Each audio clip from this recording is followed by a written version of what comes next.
Kita itu pemuja Allah yang serius. Sama ya pemuja Allah, tapi kan kadang kurang alim. Saya ini pemuja Allah serius. Saya itu kalau ngaji, ya ngaji biasa belajar, itu sering nangis seneng. Misalnya saya baca tadi, Miftahul Jannah la ilaha illallah, lung kunci kok dikasihkan. Kita ini masuk neraka gak pantas, enggak bawa kuncinya kok masuk gitu. Harusnya kita ini masuk surga, kita kan pegang kunci surga, gak pegang kunci neraka. Maka aneh kalau kamu masuk neraka itu aneh. Coba kita pegang kunci surga apa kunci neraka? Tapi kadang teman saya suon rokok anu kunci ini. Karena tidak ada pintunya. Terus saya bilang, kamu kok tahu? Memangnya mau ke sana kata saya. Saya tidak punya rencana tahu neraka. Dan saya meskipun guyon itu serius. Bedanya orang alim sama ndak itu di situ. Kalau orang alim itu guyon itu masih benar, masih serius. Coba saya bacakan ayatnya. Ala inna auliya Allahi la khaufun alaihim wa lahum yahzanun. Terus lahumul busyra fil hayatid dunya fil akhirah. Artinya kalau mungkar nangkir dengan penampilan garang gitu, berarti ada ketakutan apa enggak? Ada. Padahal ciri utama walinya Allah tidak ada ketakutan. Makanya itu termasuk dalilnya Sayyid Muhammad. Tidak semua orang alami seperti itu, karena wali-wali itu la khaufun alaihim wa lahum yahzanun. Wah anak kiai temu karena kerja buat tidur wedek. Iku dresege ora kok pertanyaan tok nek konan santri piye. Lho isen wis kiai dihanjuti mungkar nakir. Malu gak kira-kira? Mesti plengaan konan santri piye. Nak jawabannya gampang karena pernah ngajar tauhid. Makanya Sayyidina Ali ini cerita ini ada di kitab Nurul Dzolam. Sama lihat di kitab Nurul Dzolam karangannya Syekh Nawawi Banten. Itu Sayyidina Ali itu ya, andekan orang biasa mungkin ya agak-agak hasut, tapi ini wali gak boleh kamu katakan. Dia itu mangkal sama Umar. Orang kok setiap orang pernah dibentak. Apa dia berani bentak mungkar nakir? Penasaran dia. Bagaimana perangnya Umar itu berlanjut enggak gitu kira-kira. Akhirnya minta, ya Allah saya minta kasyaf. Ya karena yang minta Sayyidina Ali karena mau wajah dituruti sama kasyaf. Dilihat Sayyidina Umar pas meninggal itu. Jadi hasud itu ya kadang penting asal baik. Loh betul bahasa Kanjeng Nabi kadang la hasada illa fisnaten. Itu Nabi bahasakan ya hasad. Gus Verson saja yang nafsirkan ghobtoh itu kan gaya-gayanan sebagai ulama. Aslinya Nabi ngendikannya itu la hasada illa fisnaten. Ulama yang ganti itu namanya ghobtoh. Wong Nabi sendiri nyebut hasad kok kamu tafsiri ghobtoh. Ya hasad ya hasad. Udah enggak usah ditawil-tawil pokoknya gitu. Kalau sama nggak percaya nggak apa-apa. Kok gitu aja kok repot. Karena sama nggak percaya kemungkinannya dua. Satu nggak ngerti. Dua sama-sama alim. Kan dari awal kalau sama-sama alim kan laisa li alimin ayuqallida aliman akhir. Kita nggak perlu saling mengikuti. Ngapain hasud? Biasa aja. Akhirnya Sayyidina Ali kasar. Pas Umar bangun, setelah mati kan bangun, setelah meninggal bangun. Mungkar nakir datang dengan perangnya yang sangat garang. Itu digambarkan Sayyidina Ali matanya itu kalkidril ghali. Kayak apa? Kendil yang apa? Menganga. Wah seru. Sayyidina Ali senang, paling takut ini Umar. Senangnya bukan main. Wah ini mesti takut Umar. Biasa. Ternyata enggak. Umar malah bangkit. Woi mungkar nakir ya. Kamu tahu menghadapi siapa?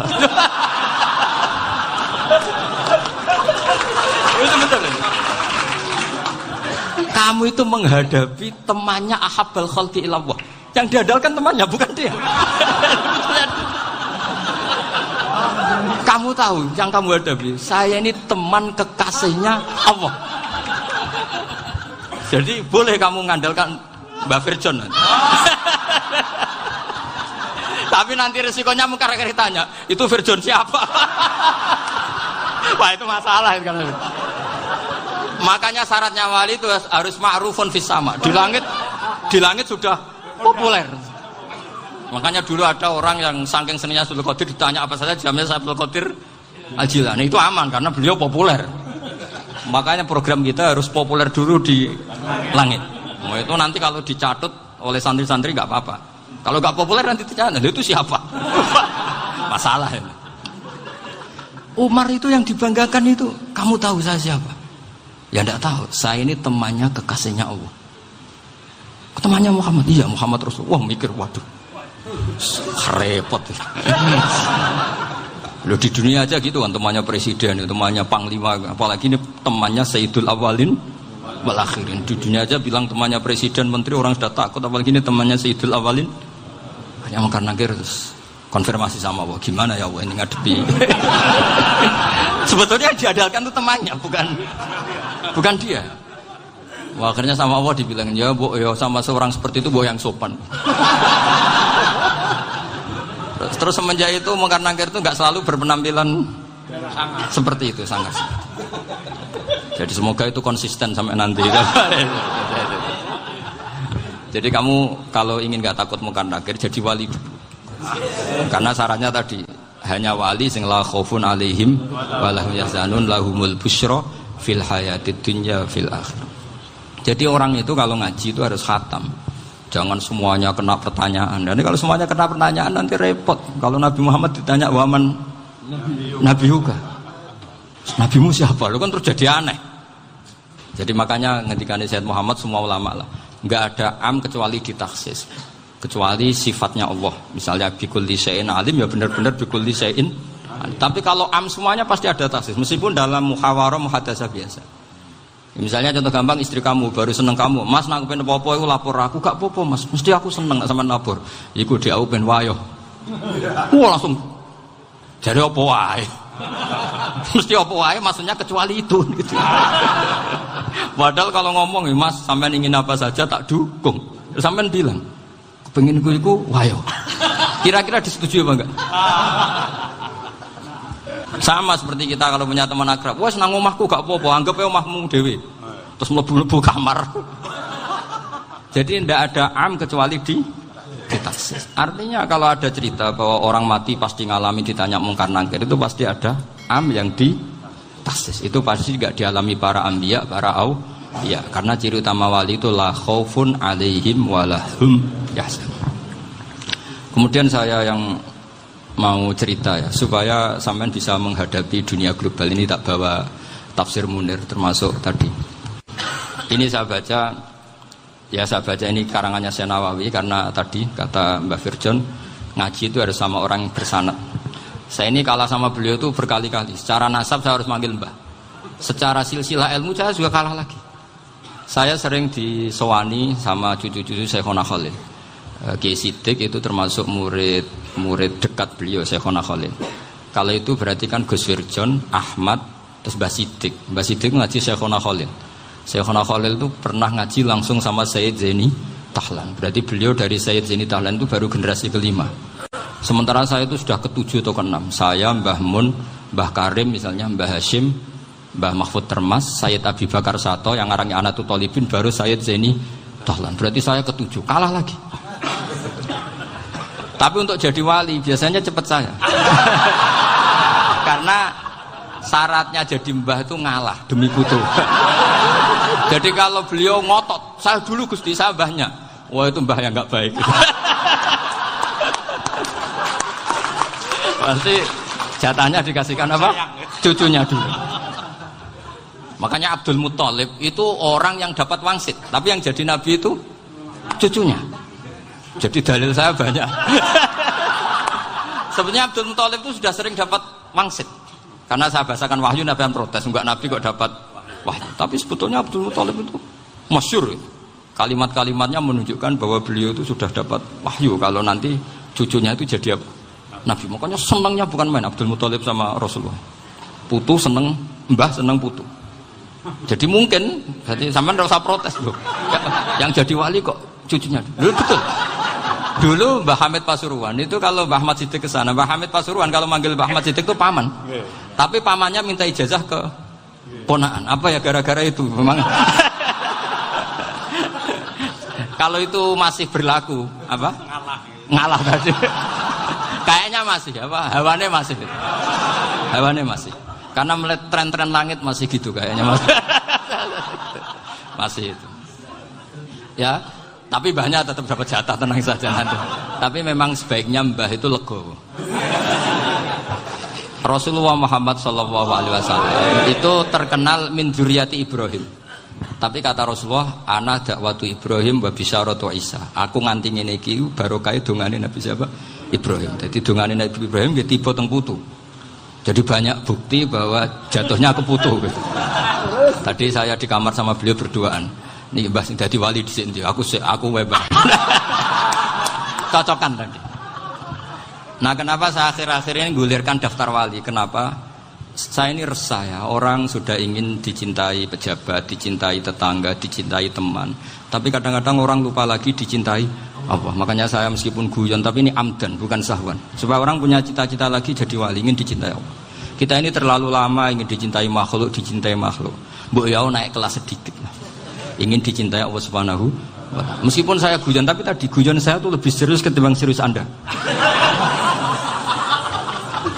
Karena tak pikir. Saya tuh kalau pergi itu seneng ngebis, bukan karena saya tidak punya mobil, tapi saya sering mau butuh itu supaya agak diganggu. Karena saya tuh harus punya waktu sendiri.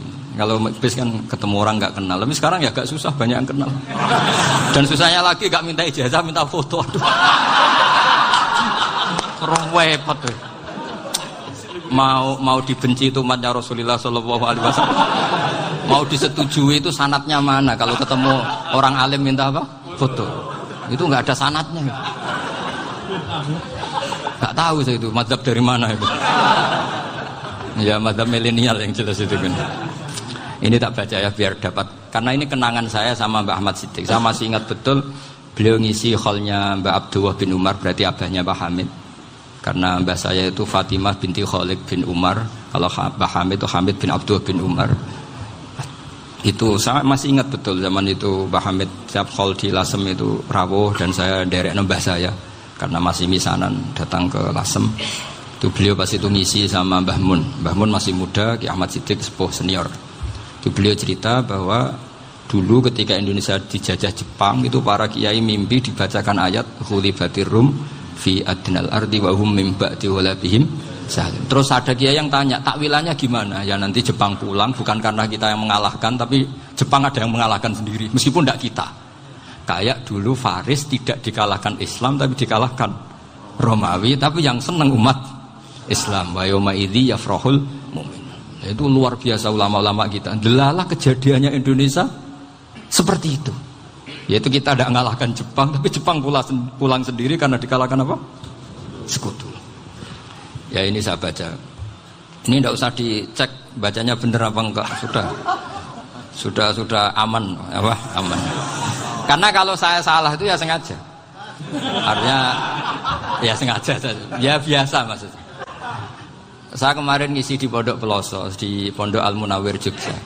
Salah itu ada dua, ada salah yang memang benar-benar salah. Itu nggak apa-apa, bisa dimakfu. Karena mesti sangke wong goblok salah yang terus itu. Ada salah bawaan ilmu, itu repot tuh dan ini. Karena misalnya kita yang biasa belajar qiraah safah wayah sibuhu, mesti diulang lagi wayah sabuhu. Karena qiraahnya Imam Asim itu hasibah yah sabu bi fathis sin. Sementara kita kalau ngaji kitab kulino yahsib. Sehingga kita yang biasa belajar safah itu kalau baca kitab itu kayak orang bingung. Kadang-kadang yang ngaji juga bingung. Gus Pak mau cok bulan pilih. Ya tepat-tepatan. Ada yang mengatakan Gus Pak bingung, ada yang mengatakan Gus Pak alim alama. Ya tepat-tepatan nasib tadi. Karena memang ya safah memang seperti itu. Misalnya kufuan. Kufuan itu Imam Asim baca kufuan. Tapi beliau punya murid namanya Syu'bah. Itu kalau baca kuf'an. Makanya kita itu, ini kan khataman Quran ya. Jadi saya menyinggung sedikit tentang qiraah safah. Tadi beliau juga sudah tak kasih kitab saya Hifdzuna Liyadal Mushaf. Sama tak ajari latihan safah. Memang angel ya. Makanya yang nggak bisa itu wong pinter. Sudah tahu angel ya nggak usah diteruskan kan. Orang menghindari barang angel itu pinter apa goblok? Pinter. Berarti wong goblok pinter. Saya tuh makanya sama orang goblok tuh respect. Jadi orang alim tuh angel apa gampang? Angel. Menghindari barang angel pinter apa goblok? Loh, orang menghindari barang angel pinter apa goblok? Pinter. Berarti wong goblok pinter. Jadi saya sama orang-orang goblok itu respect. Sudah tahu jadi orang alim angel ya barang angel ya harus dihindari. Makanya saya ini insya Allah umatnya Nabi yang termasuk yang terbaik. Amin. Karena mencintai umatnya Nabi termasuk yang goblok. Waduh. Itu tidak gampang itu. Karena tadi sudah tahu ya. Seperti itu loh orang naik Panjat Pinang. Itu yang naik karena ingin hadiah. Yang nonton sudah tahu, wah licin kok dinaikin mau keplodok ya. Tapi orang sepakat yang nonton juga pinter karena sudah tahu ribet kok Tuku ning pasar rak kena lha opo menek. Sama sampean juga gitu. Ngalim tafsir angel, ngalim fikih angel. Nek karek ngaji ngrekam kan gampang. Itu pintar apa goblok? Pintar. Iya. Makanya kula niku mbok burohno ngono tok. Saya tadi dinasihati Mbak Firjon, muga-muga hati saya selamat. Saya itu meskipun kata orang banyak, muhibbin saya banyak, tapi saya insya Allah tidak riya. Saya itu pakai kitab namanya Tasbidul Fuad, itu karangannya Sayyid Abdul Al-Haddad. Ketika beliau punya muhibbin banyak ditanya, bagaimana ya Habib Anda menjaga hati Anda? Jamnya Sayyid Abdul Al-Haddad itu unik. Innama azzamu Allah. Mereka itu sebenarnya menghormati Allah, cuma butuh sarana, dan itu saya. Jadi saya tahu sampean semua itu mencintai Quran, mencintai sunnah Rasul, mencintai hadis-hadis Rasul. Cuma sampean kan karena gak paham, terus manfaatkan saya. Jadi sebenarnya saya ini korban. Korban. Jadi saya mau riak gimana? Korban kok mau. Bangganya di mana tuh? Coba sampean misalnya ngaji tafsir, belajar sendiri kan susah. Terkitnya susah, maknanya susah, bahkan beli kitabnya kadang tidak kuat. Loh, untuk jadi alim tafsir itu kan harus beli kitab. Loh, saya sering belajar kitab itu jutaan. Tafsir Tobari, saya pernah beli kitab Fakhrur Razi itu berapa coba? 27 jilid. Karangannya Fakhrur, belum karangannya ulama modern, Imam Sya'rawi. Itu berapa jilid? Itu jutaan. Saya kemarin juga dihadiahi kitab Pak Quraish Shihab namanya Faidul Bari fi Syarhil Bukhari. Pak Quraish Shihab yang terkenal. Dia sering diskusi sama saya. Saya ngasih hadiah beliau ngasih hadiah saya. Oh itu harganya nggak kuat. Tidak kuat kadang di Indonesia nggak ada coba. Dan sama orang hebat menghindari kesulitan itu. Nah, kesulitan itu sebab ngaji ikut, kalau nggak paham dirukok rekamannya sudah gitu. Pinter mana sampean sama saya? Pinter sampean kan? Bikin sosis susah beli aja kok repot kan. Nah, makanya nggak boleh orang bilang, wah aku goblok reso tafsir aku wong pinter. Makanya nanti kalau saya ketemu Nabi tidak termasuk orang yang mentahkir orang Islam. Kafa bil mari isman ayah kira akhahul muslim. Jadi cukup orang itu dosa kalau menyepelekan orang Islam. Termasuk darani sampean goblok itu dosa. Caranya nggak darani goblok ya tadi di logika tadi. Alim itu angel. Ngendari angel itu pinter. Berarti wong bodoh. Pinter ya sudah gitu. Tapi tetap bodoh. Tapi ini satu cara untuk saya respect gitu. Coba orang yang ngaji tafsir saya banyak, mungkin ribuan. Itu sebetulnya mencintai Quran. Karena Quran adalah kitab suci yang panduannya umat Islam. Sangat mencintai Quran. Terus kemudian mereka nggak paham. Terus mencari orang yang memahamkan. Burohno lah cara Jawa ini. Terus keren saya itu di mana coba? Lah terus mereka kurang ajarnya gini, kalau paham itu ya alhamdulillah paham. Kowe nak ngaji Gus bae ngono tok. Tapi nek ora paham, ora nyalano akale. Mari Gus Bahan nerangno cepet mulane gak paham. Ora kok nyalano teke sing lelet. Maksud kan masyaallah naudzubillah tenan. Sebetulnya tingkat kurang ajarnya tinggi Gus sebenarnya. Jadi kalau enggak paham itu kadang enggak nyalahno uteke. Kayak mau misalnya, mau mari mikir ra jelas. Padahal misalnya jelas ora mesti paham, bodoh. Paham? Jadi kata Sayyid Abdul Haddad, innama azzamu Allah. Sebenarnya mereka itu sangat menghormati Allah. Makanya kita nggak perlu mengatakan wasilah itu kafir, nggak akan. Karena orang tawasul sama Rasulullah itu ingin dapat ridhonya Allah lewat orang yang dicintai Allah. Kita mencintai wali sebenarnya, wah itu kekasih Allah. Kita mencintai itu karena mencintai Allah. Sama seperti gini. Kamu mencintai kangkung apa enggak? Sebenarnya sama sekali enggak. Tapi kamu ingin sehat, ada asupan gizi. Kamu ingin tubuh kamu sehat, butuh asupan gizi. Kemudian kamu makan kangkung.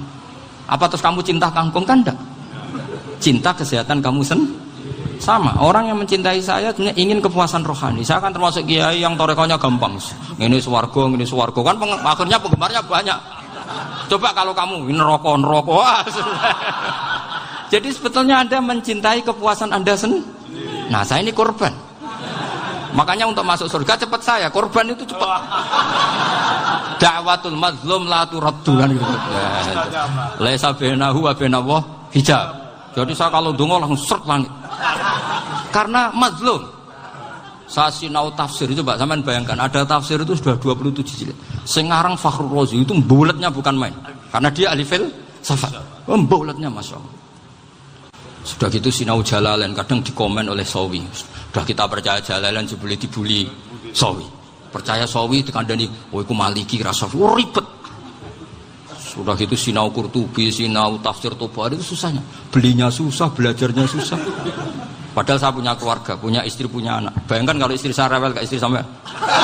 Wah itu. Tapi alhamdulillah enggak. Sama sekali enggak. Allah sudah milihkan, wah ini bahaya kalau punya istri rewel. Imam Sibawai itu kitabnya banyak, tapi yang terbukukan hanya kitab Sibawai. Karena beliau kalau sudah belajar lupa istri. Hanya pas beliau di pasar, kitabnya dibakar semua sama istrinya. Karena dianggap saingannya. Ternyata yang dicerai tidak kitabnya, malah istrinya. Itu Imam siapa? Tapi alhamdulillah kitab saya nggak terbakar, aman. Saya teruskan ya. Jadi untuk menjaga riya dilatih innama azzamu Allah. Sebenarnya mereka itu menghormati Allah. Sehingga wasail-wasail itu sebenarnya nggak pernah jadi subjek pelaku utama, tetap Allah. Sebab itu kata Sayyid Muhammad, kamu kok mengatakan wasilah itu kafir itu gimana? Ketika innallaha qad ba'atsa lakum taluta malika. Talut itu ya manusia. PD-nya itu apa? Inna ayata mulkihi ayyatiyakumut tabut fihi sakinatum mir rabbikum wa baqiyatum mimma taraka alu Musa wa alu Haruna tahmiluhul malaika. Jadi beliau PD itu kalau bawa sunduk semacam peti sakti, sing di situ ada baqiyatum mimma taraka alu Musa wa alu Haruna tahmiluhul malaika.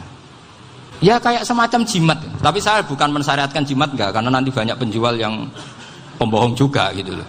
Cuma cerita, kamu tidak usah mengatakan kafir. Dulu Talut PD-nya kalau bawa sunduk semacam peti kesaktian yang di situ ada baqiyatum mimma taraka alu Musa wa alu Haruna tahmiluhul malaika. Sehingga Khalid bin Walid meskipun beliau sahabat dan menyaksikan wajah Rasulullah SAW, itu bawa sya'aratun min sya'aratihi Rasulullah SAW, bawa rambutnya Nabi. Perang kemana-mana itu diletakkan di pecinya. Nanti sampai tanya lagi, masa pakai peci Khalid bin Walid ini? Wah panjang, sampai itu repot. Sampai tak warai ngaji usul fikih. Usul fikih itu kalau ngaji itu ada istilah tangkihul manat. Ini mestinya wilayah yang kita bisa berdebat sama Mbah Firjon. Dulu itu musuh saya karena saya makili Anwar, beliau makili Peloso. Tapi tahu-tahu kalah tua terus saya mengundurkan diri. Di fikih itu ada istilah, ada tangkihul manat, ada tahqiqul manat, ada tangkihul manat. Tangkih itu kira-kira gini, lafadz hadis itu dibuang sekian untuk tahu bahwa itu madarul hukmi. Misalnya gini, tak beri contoh paling gampang. Sama harus paham, kalau nggak paham nggak pinter-pinter. Ja'a a'rabiyun ila Rasulillah sallallahu alaihi wasallam. Ya karena ini menghormati Mbah Ahmad Siddiq, saya orang alim, jadi ngaji ini tetap ada suasana alim. Ya harus ada suasana alim. Nggak perlu jadi orang alim tadi, susah. Sudah ngedari susah itu pintar. Sudah itu aja. Jadi orang alim susah, ngedari barang susah pintar. Berarti orang tidak alim pintar. Nah, meskipun tetap sudah itu pegangi sampai mati nanti. Loh, jadi orang alim itu repot. Itu kata Imam Ghazali, kalau orang alim kalau mau masuk surga itu sama Allah nggak boleh. Kif, kamu nggak boleh langsung masuk surga. Coba cari umat kamu, syafaati dulu. Nah, saya takut nyari sampean tidak bisa kembali. Saya tidak punya rencana itu. Pokoknya mau masuk. Golek sampean kuaduan. Aduan balik raroh dewe, wah repot nanti saya. Berat jadi orang alim itu berat. Ya saya teruskan ya. Ada tangkihul manat. Ja'a a'rabiyun ila Rasulillah sallallahu alaihi wasallam. Faqala ahlaktu wa ma ahlakaka qal waqa'tu imraati fi nahari Ramadan. Ya sidang kita, saya ini rusak ya Rasulullah. Kenapa? Karena saya menjima istri saya fi nahari Ramadan. Kata Nabi, kamu harus bayar kafarah. Napa Nabi kafarah? Puasa 2 bulan. Wong baru 1 hari aja terjadi gitu kok disuruh puasa 2 bulan. Ya tidak kuat ya Rasulullah. Baru berapa hari saya puasa aja kecelakaan seperti itu. Apalagi kalau sampai 2 bulan. Tidak ya Rasulullah. Ya sudah kalau gitu kamu pertama ngasih makan apa? Itqu raqabah kan, pertama merdekakan budak. Tapi kan sekarang nggak ada budak makanya terus sekarang langsung puasa. Wah ini nggak bisa semua. Ya sudah ngasih makan orang 60. Kasihkan siapa ya Rasul? Ya orang fakir. Saya ini paling fakir. Di kampung saya ini orang paling fakir. Jadi mulai dulu orang fakir itu hubungan suami istri itu paling lancar. Mulai dulu. Makanya orang fakir itu anaknya banyak. Karena hiburannya hanya itu. Wong Ramadan aja. Coba. Mau ke ATM nggak punya uang, mau antri di bank nggak punya, mau apa coba? Itu mulai dulu. Ini sanadnya mutasil. Wah, akhirnya sudah sanksinya kan tadi ya idku raqabah atau puasa 2 bulan berturut-turut atau ngasih makan 60 orang miskin. Lalu kata ahli usul fikih, kata Arabi dibuang, nggak menjadi catatan hukum. Orang kota pun kalau melakukan itu juga kena sanksi yang sama. Imro'atau juga dibuang. Andai kan itu dilakukan untuk amatnya juga ketentuannya sama. Nah sekarang perdebatan antara Imam Syafi'i dan Imam Malik begini. Sekarang pertanyaan gini, jima istri itu hukumnya boleh apa haram? Boleh kan? Lalu kalau ada orang tanpa udzur kemudian makan siang-siang, cara Imam Malik hukumnya sama, harus kena sanksi yang sama. Karena sama-sama hadku hurmati Ramadan bi ghairi udzrin syar'iyyin. Sama-sama merusak hukum Ramadan tanpa udzur syar'. Lu jima itu tidak zina. Kan hukumnya jaiz. Nah, sekarang makan hukumnya jaiz, harusnya juga kena ketentuan yang sama. Cara pikirannya Imam Malik. Nah, alhamdulillah Imam Syafi'i gak setuju. Wah, cara setuju repot. Bahkan orang-orang Syafi'i sudah punya khilaf, kalau gitu minum dulu. Iya, biar kena. Iya, biar iftarnya pakai minum. Setelah minum baru jima kan. Ya. Ini sudah menyiapkan khilafnya. Ini khas Syafi'i ini, bongsong rekayasa hukum. Nanti bisa belajar jauh cara ngakali hukum. Makanya guyonan yang masyhur Gus Dur itu gitu. Ada seorang kiai atau Gus lah, ya punya salah, namanya manusia kan punya salah, entah cangkruk entah apa, pokoknya punya salah. Ada wartawan yang ngiranya semua kiai itu orang suci, sehingga tanya sama Gus Dur, Gus itu ada kiai kok, ya pokoknya salah lah. Tapi jangan bayangkan dosa besar, enggak, kecil-kecil aja. Itu gimana itu? Padahal kiai kan orang suci. Jawabnya Gus Dur lucu. Ya justru yang boleh salah itu para kiai. Kalau kamu nggak boleh. Loh, kok bisa Gus? Karena mereka tahu caranya tobat. Repot. Kalau kamu nggak tahu caranya. Sama pelanggaran hukum itu ya harus pakar-pakar hukum. Ya. Itu yang tahu caranya yang rekayasa. Kalau kamu ya kena pasal kan ya. Jadi kamu jangan niru saya ini punya sekian cara untuk nah itu namanya khilah. Makanya kata Sayyid Muhammad, kamu tidak usah anti khilah, karena Abu Hanifah itu membolehkan khilah, kitabul khiyal. Yang penting kamu soleh dulu, setelah soleh nanti Allah maklumi. Soleh dulu, syaratnya soleh dulu. Kalau tidak soleh jangan. Contohnya gini, ada orang mau puasa lemes sekali, mau makan, gampang. Kalau langsung makan kan kayak hadku hormati Ramadan biwari udrin syar'iyyin. Aku langsung mau jembera sowan Mbah Firjo. Sudah status saya apa? Musafir. Nah, sudah berangkat aja sampai Tuban makan. Nanti kalau nggak jadi ya nggak apa-apa sudah. Kan mulai pergi sudah musafir. Saya tidak tahu nanti malaikat tertarik gebuki nggak tahu. Tapi itu ada khilafnya. Asal soleh. Karena kata Sayyid Muhammad dan semua kitab mengatakan itu. Kalau sama nggak tahu ya kebablasan. Nabi Ayub, yang nabi yang terkenal Gudiken itu siapa? Ayub ya. Nah, itu yang Israiliyatnya kan seru. Gudiken dikukur bek kreweng itu terlalu lah kalau itu. Untuk kreweng konti, orang Arab orang kreweng itu sudah masalah itu. Singkat cerita, Nabi Ayub ketika diasingkan kaumnya itu kan nggak punya sumber makanan. Lah orang lelaki itu mulai dulu egois. Istrinya Nabi Ayub itu cantik sekali. Udah cantik, rambutnya bagus. Makanya kamu nggak usah tanya kenapa istrinya kayak banyak yang cantik. Ya, nah warasatul anbiya, nggak boleh gitu. Kalau nggak cantik ya warasatul anbiya dari segi balak. Istrinya Nabi itu semuanya cantik. Nggak usah tanya sebabnya apa, pokoknya gitu, semuanya cantik. Singkat cerita, beberapa kali istrinya Nabi Ayub itu kerja demi bisa nafkahi Nabi siapa? Suatu saat itu tidak ada pekerjaan yang cukup untuk beli roti. Satu-satunya peluang dapat rezeki itu putrinya raja itu rambutnya berondoli. Terus ada sayembara siapa yang rambutnya bagus mau dibeli. Sampai rambutnya istrinya Nabi Ayub itu dijual. Nabi Ayub tersinggung karena itu mengurangi kecantikan. Jadi lelaki mulai dulu gitu. Udah nggak urun kalau istrinya nggak cantik itu komplain. Itu khasnya lelaki. Jadi kalau kamu gitu ada sanadnya juga, tenang saja ya. Komplain ya pegawaian itu. Saking mangkelnya Nabi Ayub terus ngendikan la adriban naki mi'ata sautin. Kamu akan saya pukuli dengan mi'ata sautin atau dengan 100 cambukan. Atau mi'ata dikhtin atau mi'ata apalah sesuai konteks zaman itu. Engko namanya pecut tuku konti kok ribet lagi. Singkat cerita, akhirnya ketahuan bahwa istrinya menjual itu demi Nabi Ayub. Allah nggak ridho kalau kekasihnya yaitu istrinya Nabi Ayub wis perjuangan kayak gitu malah kena hukuman. Tapi Allah juga nggak ingin kekasihnya yang bernama Ayub melanggar sumpah. Padahal beliau sudah sumpah, wallahi demi Allah nanti tak pukul dengan 100 kali. 100 kali dengan lidi lah misalnya, contoh yang gampang tuh lidi. Akhirnya sama Allah dikasih satu solusi. Wa khud biyadika dikhtan fadrib bihi wala tahnas. Ya sudah, lidi itu ikat jumlahnya 100. Terus pukul sekali saja. Anggap saja sudah 100. Iku pangeran sing wari ngakali ngono iku pangeran. Tapi syaratnya soleh. Syaratnya soleh. Jadi kalau kamu anti khilaf berarti anti ajarannya Allah di ayat itu. Wa khud biyadika dikhtan fadrib bihi wala tahnas. Itu dulu ada, ini cerita di Ithaf, ini cerita terakhir, ini sudah, sama jangan nama sudah. Terus pengumuman tadi, yang nggak pernah sepuh ngutang saya itu haram tadi.